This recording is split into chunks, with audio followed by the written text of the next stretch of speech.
Hello everybody, this is Money Mom. Welcome back to the channel. Today I wanted to talk to you guys about 10 savings challenges that I think almost anyone can do. Let's get started and talk about it. I know all of us are on different incomes, all of us have different situations, so this is personal finance, but even if some of these don't work for you, maybe one of these will work for you.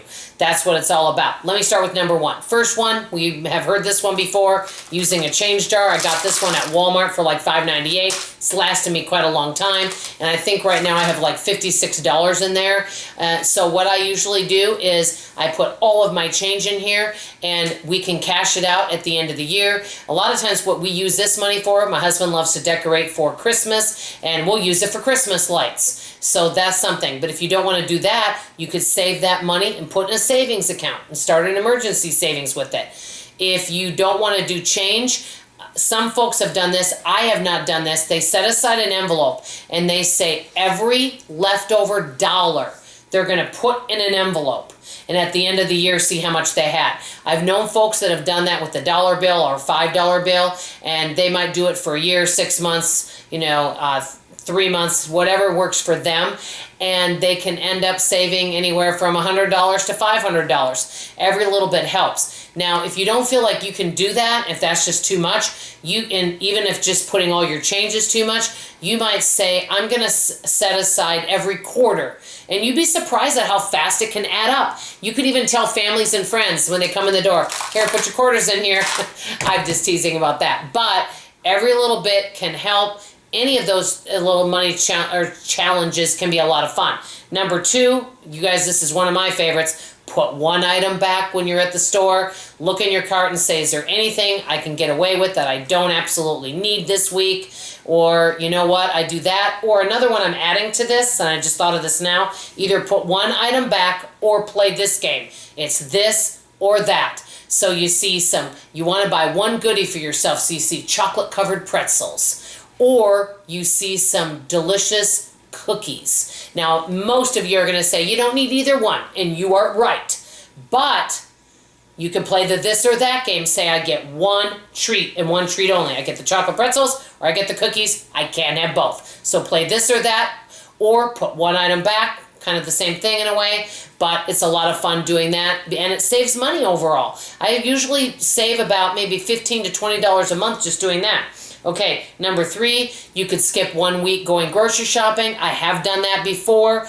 Or one of you, and I think it was Jan from New York City, Saves Money, gave me this tip a long time ago. She said instead of going every 7 days, go every 10 days. It's only 3 more days. That could significantly save on your groceries. So thank you, Jan, for that tip.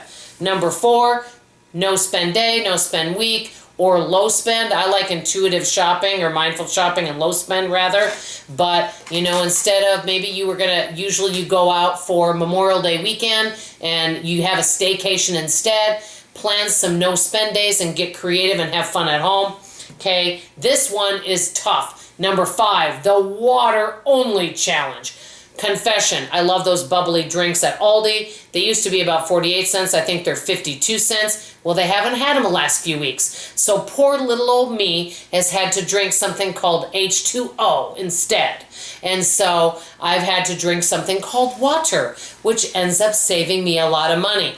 And actually, it's probably saved me, because it's been a few weeks now, saved me about $10 not being able to buy those drinks. Number six, when you make extra money, let's say you do a focus group, you babysit, you sell something, instead of using that money and not knowing where it went, put it away in the emergency savings. Number seven, cancel a subscription you're not using. And I've done that one before, and that's why I am not into auto ships at all right now. I like to do mindful shopping. I don't want to make any kind of commitments to buying something.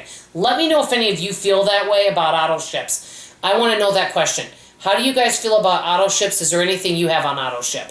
If you want to answer that. Okay.